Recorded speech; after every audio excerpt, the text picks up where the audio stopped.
타임! 요즘 날씨가 너무 좋은 것 같습니다. 이제 가을이 오는 것 같습니다. 좋은 날씨를 주신 하나님께 감사합니다. 이 시간 말씀의 제목은 인자가 나타난 날입니다. 요절 말씀인 30절 말씀 읽고 기도하고 시작하겠습니다. 시작. 인자가 나타나는 날에도 이러하리라. 감사하시는 하나님 아버지, 겨자씨 한 알만큼만 있어도 큰 능력을 행할 수 있는 저에게 귀한 믿음을 주셔서 감사합니다. 이 시간에도 하나님 나라의 비밀에 대해서 가르쳐 주시고자 하시니 감사합니다. 저의 마음문을 열어주시고 이 말씀을 또 믿음으로 영접하는 가운데 큰 은혜 받게 도와주십시오. 부족한 죄인의 또 허물을 가려주시고 말씀을 믿음으로 대언할 수 있도록 도와주십시오. 예수님의 이름으로 기도합니다. 여러분은 문재인 정부의 슬로건이 무엇인지 아십니까?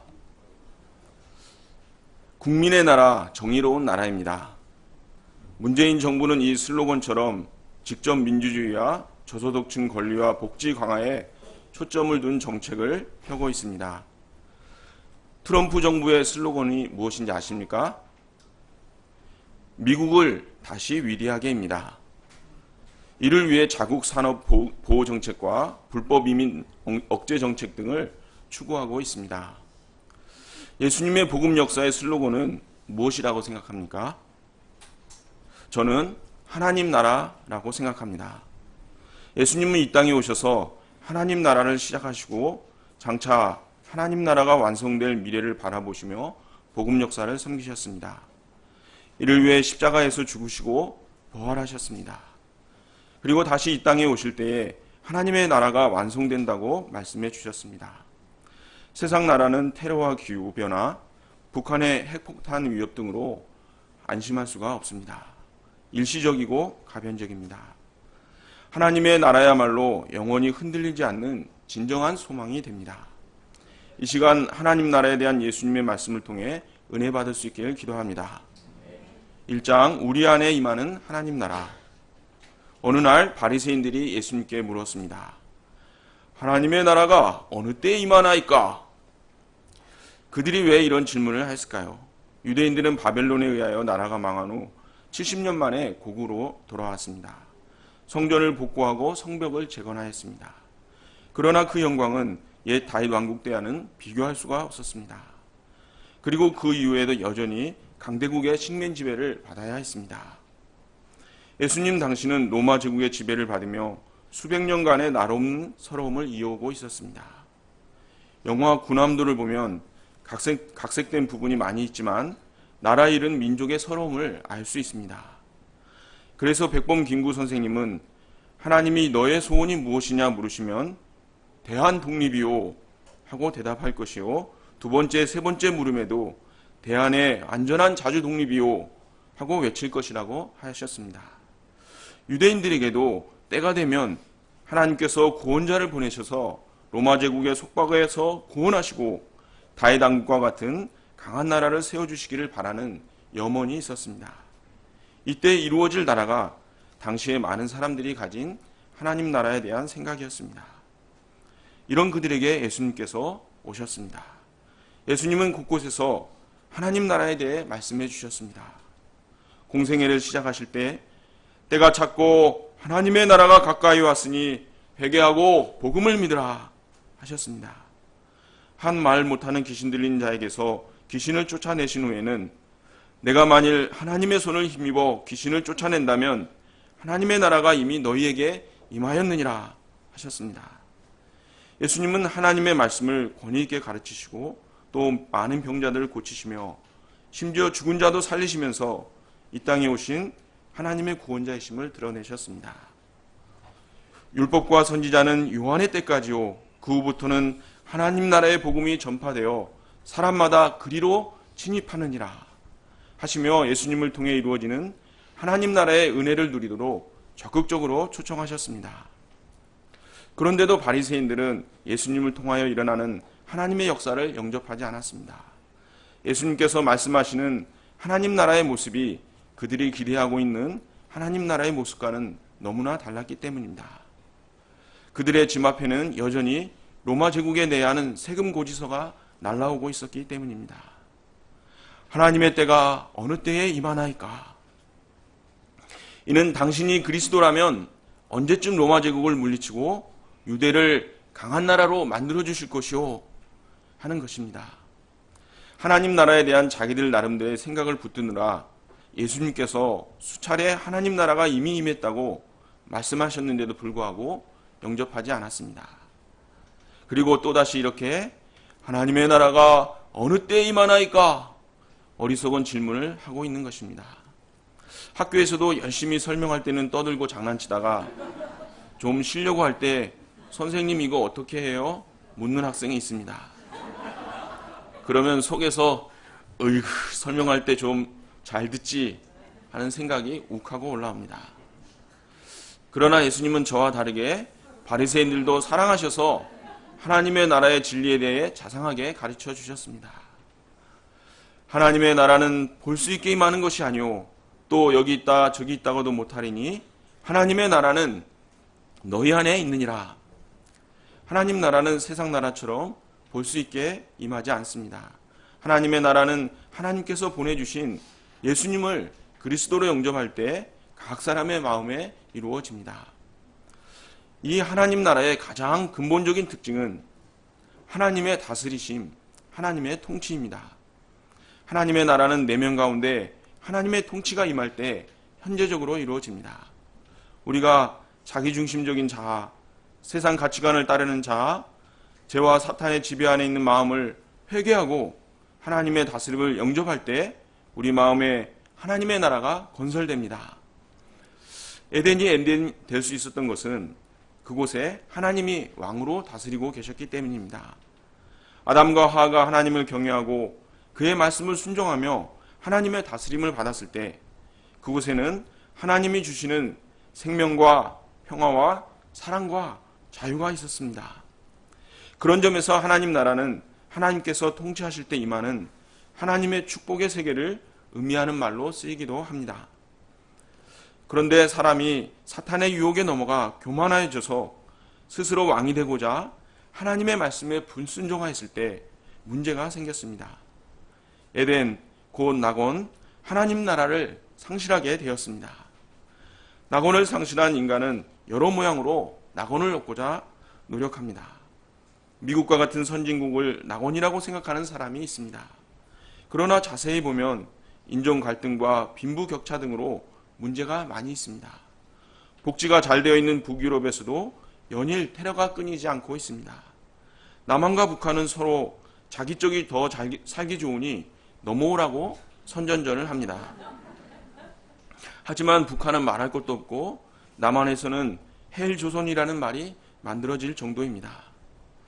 또 많은 사람들이 자신이 불만족스럽게 생각하는 상황이 좋아지면 행복하게 될 것이라고 생각합니다. 돈을 많이 벌어 부자가 되면 유명한 대학에 가면 좋은 곳에 취직하거나 직장에서 승진을 하면 이상형을 만나 결혼하면 더 이상 성형이나 치료가 필요 없는 몸이 되면 속 썩이는 배우자나 자식이 변화가 되면 나와 안 통하는 부모님이 변화가 되면 내 인생이 확 피고 행복해질 거라고 생각합니다. 그러나 진정한 행복은 이런 조건이나 상황이 개선된다고 오지 않습니다.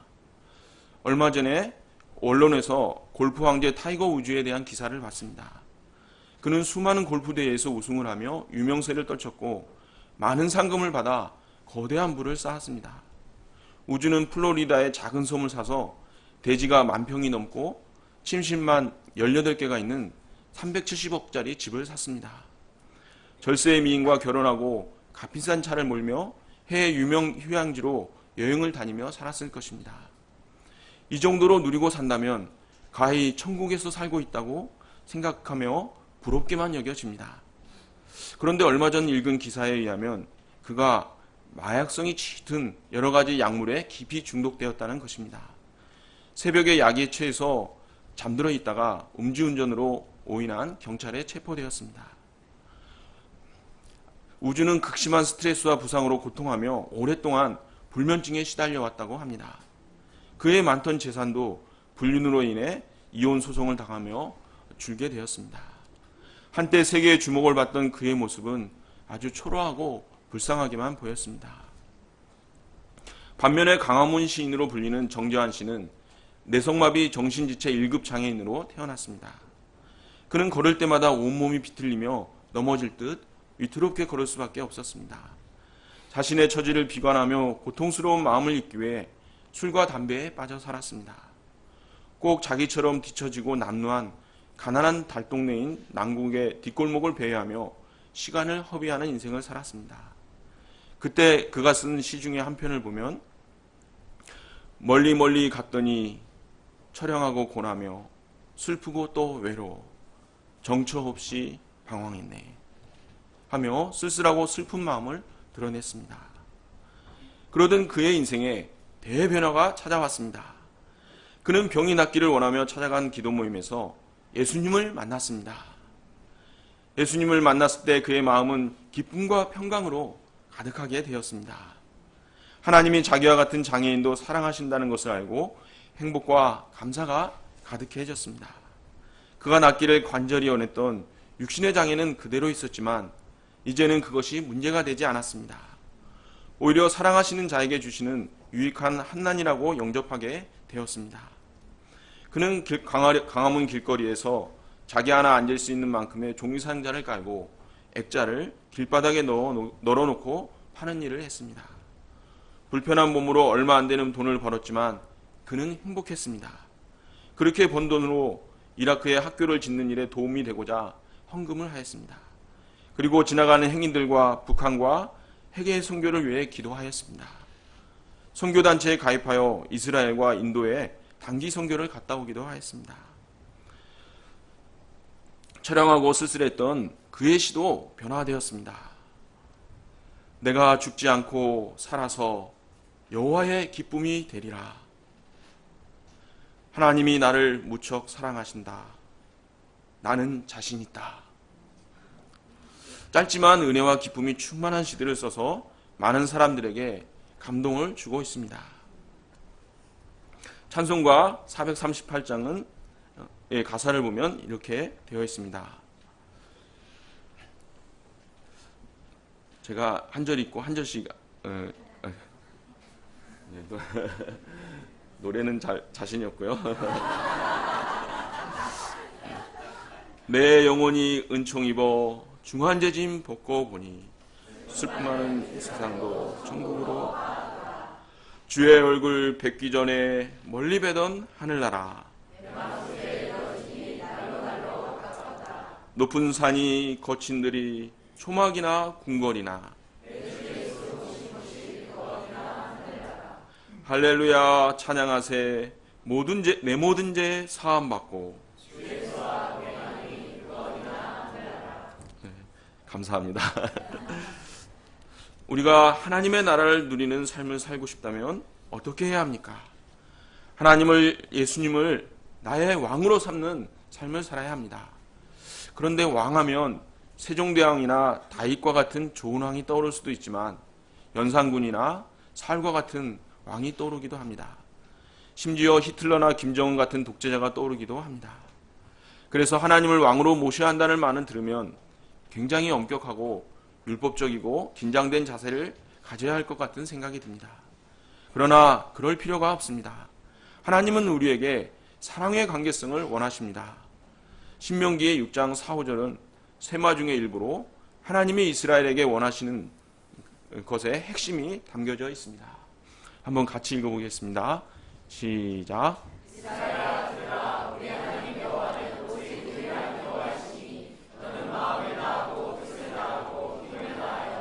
하나님 여호와를 사랑하라. 하나님은 우리의 사랑을 원하십니다.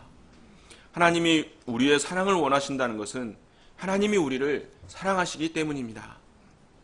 하나님은 독생자를 주시기까지 우리를 사랑하셨습니다.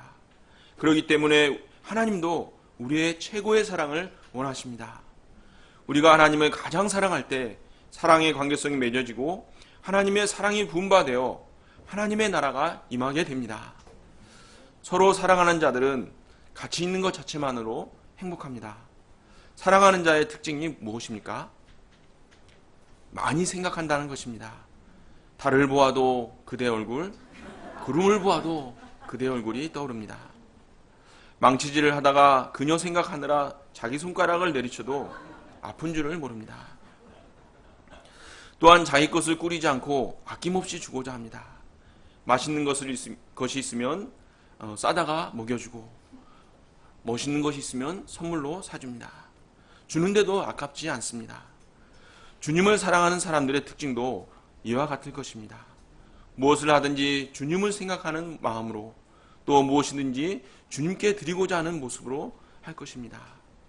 우리가 예수님을 영접하고 믿음으로 산다고 하지만 어느새 자신도 모르게 자신이나 세상의 것들을 주님보다 더 사랑할 때가 있습니다. 그렇게 되면 마음의 평강이 사라지고 불안과 불만, 걱정과 염려의 세력들이 찾아옵니다. 이럴 때의 원인을 상황이나 다른 주변 사람들에게서 찾기보다는 먼저 내가 지금 하나님을 가장 사랑하고 있는지, 아니면 다른 것들을 주님보다 더 사랑하고 있는지 돌이켜봐야 할 것 같습니다. 그런 자신을 회개하고 하나님을 가장 사랑하고자 할 때 하나님의 나라가 다시 임하게 될 것입니다. 2장 번개같이 임하실 하나님의 나라. 예수님은 22절에서 제자들에게 인자의 날에 대하여 가르쳐 주십니다. 여기서 주제가 하나님 나라에서 인자의 날로 바뀌었습니다. 인자의 날은 부활하시고 승천하신 예수님께서 이 땅에 다시 오실 날을 말합니다. 이때는 처음 오셨을 때와 달리 영광스러운 모습으로 오실 것입니다. 이날은 악인들에게는 심판이 임하는 두려움과 절망의 때가 되고, 의인들에게는 영원한 하나님의 나라에 들어가는 상급을 받는 기쁨과 승리의 날이 될 것입니다. 이때 예수님께서 오심으로 시작된 하나님 나라가 궁극적으로 완성됩니다. 많은 거짓 그리스도들과 사이비 단체들이 세상의 종말이 가까이 왔다고 하며 사람들을 미혹하여 자신들을 추종하게 하였습니다. 반면에 어떤 사람들은 하나님의 심판이 어디 있냐고 하며 제약된 삶을 살기도 합니다. 예수님은 이런 세상에 남아서 믿음의 삶을 살아야 하는 제자들에게 흔들리지 않고 생명의 길을 끝까지 걸을 수 있도록 재림에 대한 진리를 가르쳐 주셨습니다. 첫째로 예수님이 오실 때는 모두가 알 수 있게 공개적으로 전 세계적인 사건으로 오십니다. 24절을 보십시오. 한번 같이 읽어보시겠습니다. 시작.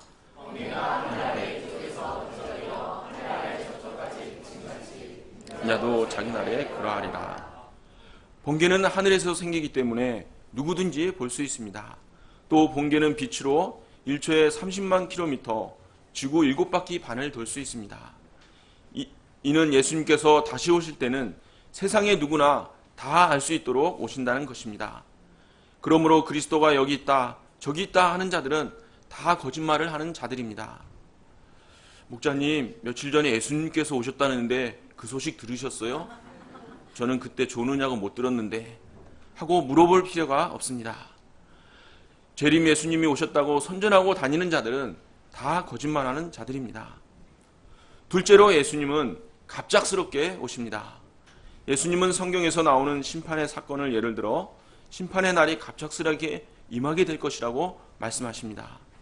노아는 하나님의 심판에 대한 경고하심을 듣고 경외함으로 방주를 지었습니다. 그러나 수많은 사람들은 노아를 통해 주시는 하나님의 말씀을 무시하고 하나님과 상관없이 자기 정욕에 따라 사는 삶에만 몰두하였습니다. 그들에게 주어진 회개의 기회가 다 지나고 때가 되자 방주의 문은 닫히고 홍수가 났습니다. 이때 그들이 후회해도 아무 소용이 없었습니다. 불순종하던 자들은 다 멸망당했습니다. 롯이 살던 소돔과 고모라 사람들은 극심하게 타락하여 심판하시고자 하셨습니다.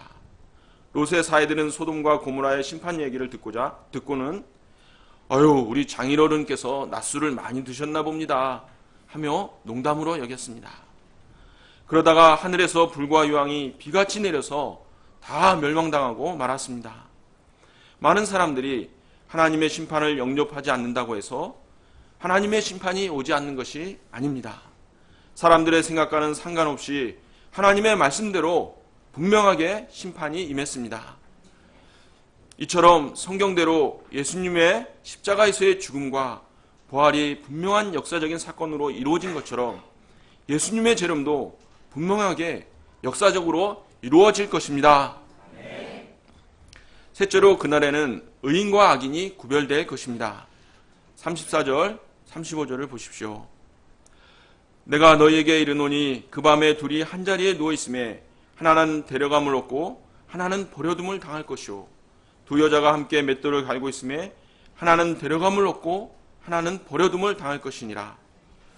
둘이 한자리에 누워있는 사이라면 부부나 가족관계일 것입니다. 아무리 인고 부부라 하더라도 믿음으로 산 한 사람은 데려가심을 얻고 그렇지 않은 한 사람은 버려둠을 당하게 됩니다. 그때 악인과 서기는 분명하게 구별하십니다.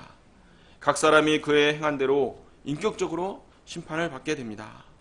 로마서 2장 6절 8절은 이렇게 말하고 있습니다.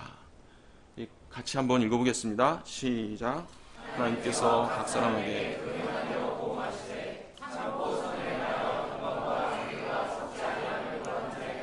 영생으로 하시고 오직 당을 지어 진리를 따르는 자니 하고 불의를 따르는 자에게 진노와 분노로 하시라. 예수님은 또 그 때와 시에 대해서는 언제 어느 때라고 분명하게 가르쳐 주시 않으셨습니다. 2050년 6월 9일에 내가 올 것이다. 언숭이 해가 되는 때에 개기일식이 일어나거든 내가 올 것이다. 이렇게 하지 않으셨습니다. 그렇게 알려주셨다면 마음껏 놀다가 하루 전에 회개하겠다는 사람들이 많이 생겨났을 것입니다. 예수님은 그때와 시는 아무도 모르고 하나님만 아신다고 하셨습니다.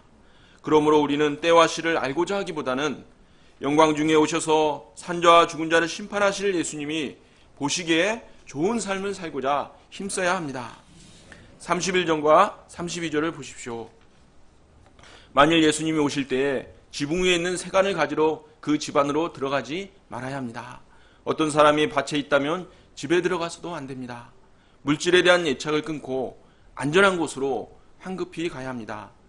이 말씀은 가깝게는 예루살렘의 멸망을 염두에 두신 것이며 이를 통하여 우리에게도 교훈이 되도록 주신 말씀입니다. 롯의 처가 어떻게 되었는지 기억하고 교훈을 얻어야 합니다. 롯의 처는 돌아보지 말라는 경고하심을 받고도 멸망해 가는 성을 돌아보다가 소금 기둥이 되고 말았습니다. 그녀가 왜 돌아보았을까요? 집에 두고 온 물방울 다이아 반지와 진주 목걸이가 아까워서 그랬을까요? 아니면 불타는 광경을 보고 싶은 호기심 때문이었을까요? 그녀는 천사를 통해서 주신 하나님의 말씀에 불순종함으로 소중하게 주어진 구원의 기회를 놓치고 말았습니다. 롯의 처가 어떻게 생과사를 오가는 긴박한 순간에 어리석게도 뒤를 돌아보았을까요? 아마도 평소에 하나님의 말씀보다는 자신의 감정이나 생각을 따라 살았기 때문일 것입니다. 이런 삶을 사는 것이 습관이 되었기 때문에 자기도 모르는 순간에 하나님 말씀보다는 자기의 감정과 생각에 따르게 되었을 것입니다. 우리도 구원을 받았지만 우리가 의롭고 경건해서 구원을 받은 것이 아닙니다. 롯의 처에게 구원의 은혜가 주어진 것처럼 오직 주님의 은혜로 구원을 얻은 것입니다.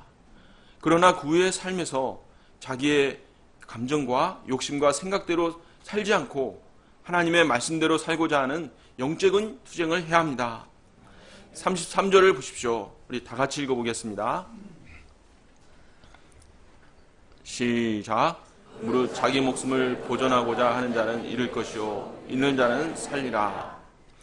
제자들이 예수님을 처음으로 그리스도로 고백한 후에 이와 비슷한 말씀을 주셨습니다.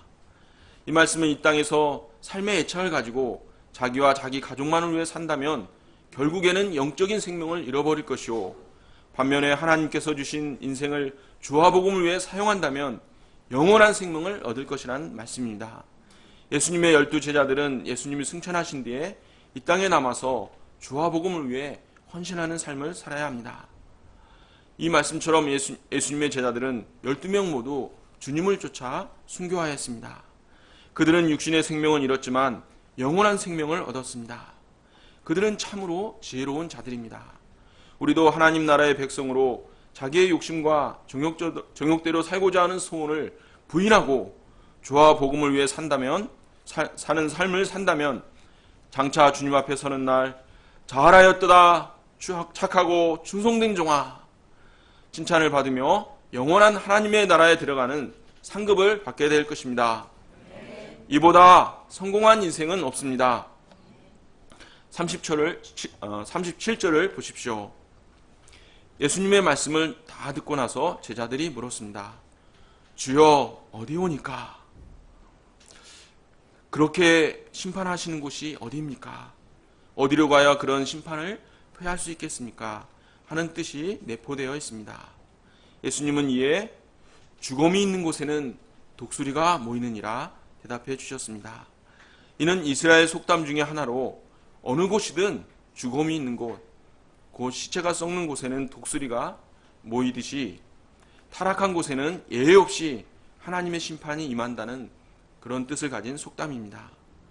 주님의 심판의 날은 분명히 엄미하게 예외 없이 임하게 될 것입니다. 피할 자도 피할 장소도 아무도 어디도 없습니다. 누구에게나 어느 곳에나 제약이 있는 곳에는 하나님의 심판이 임합니다. 제자들은 아마도 데려갈 자와 버려둘 자를 구분하는 심판의 역사일 때에 선택된 민족인 유대인들에게는 좀 어떤 혜택을 주시지 않을까 기대하는 마음이 있었을 것입니다. 그러나 예수님은 하나님의 심판이 장소와 지역과 인종을 구별하지 않고 임하게 된다고 하셨습니다. 아무리 택하신 유대인들일지라도 하나님을 향한 순수한 믿음이 없다면, 하나님의 말씀과 뜻을 따르지 않는다면, 하나님 중심, 그리스도 중심으로 살지 않는다면 그곳이 어느 곳이든 하나님의 심판이 임하게 될 것을 경고하셨습니다. 세상에서는 기득권자, VIP, 우수고객을 구별해서 특혜나 대우를 더 주기도 합니다. 그러나 하나님 안에서는 특권 계층이 없습니다. 어떤 기득권도 특권층도 없습니다. 출애굽기 4장에 보면 모세가 하나님의 뜻에 따라 이스라엘 백성들을 애굽에서 이끌어내어 광야길을 인도해가는 막중한 책임을 받았으면서도 자기 아들에게 할례를 행하는 일을 소홀히 했기 때문에 하나님께서 일도 맡기시기 전에 모세를 죽이려 하시는 내용이 기록되어 있습니다. 아무리 하나님의 사람이라 해도 하나님의 뜻이 무시되고 하나님 중심성을 상시해서 인간의 열정만 가득한 곳에는 주님의 심판의 역사가 임합니다. 그래서 하나님의 도성인 예루살렘도 무너졌고 하나님의 그 성전인 예루살렘 성전도 무너졌습니다. 죽음에 있는 곳에는 독수리가 모이듯이 제약이 있고 하나님의 뜻을 생각하지 않는 곳에는 하나님의 심판의 역사가 있습니다. 저희가 인간 중심, 자기 중심이 되지 않고 하나님 중심, 예수님의 중심이 되는 개인과 모임이 될 수 있기를 기도합니다. 결론적으로 예수님은 약속하신 대로 번개같이 임하실 것입니다. 우리는 예수님의 제자로서 언제든지 기쁨으로 예수님을 맞이할 준비를 해야겠습니다. 하나님 나라의 산소망 가운데 주님과 복음 중심의 삶을 사는 지혜로운 자들이 될 수 있기를 기도합니다. 제가 기도하고 마치겠습니다. 감사하신 하나님 아버지, 제가 허물로 정말 비참한 인생을 살다가 벌을 받아 멸망한 인생을 참 불쌍히 여기시고 예수님의 십자가와 부활로 구원하사 하나님의 자녀 삼으시고 하나님 나라의 영생의 또 이 축복을 선물로 주셔서 감사합니다. 저희가 이 하나님 나라의 산소망을 가지고 이 땅에서 사는 동안 하나님 중심 또 주와 복음 역사를 위해 사는 저희들이 될 수 있도록 도와주십시오. 예수님의 이름으로 기도합니다.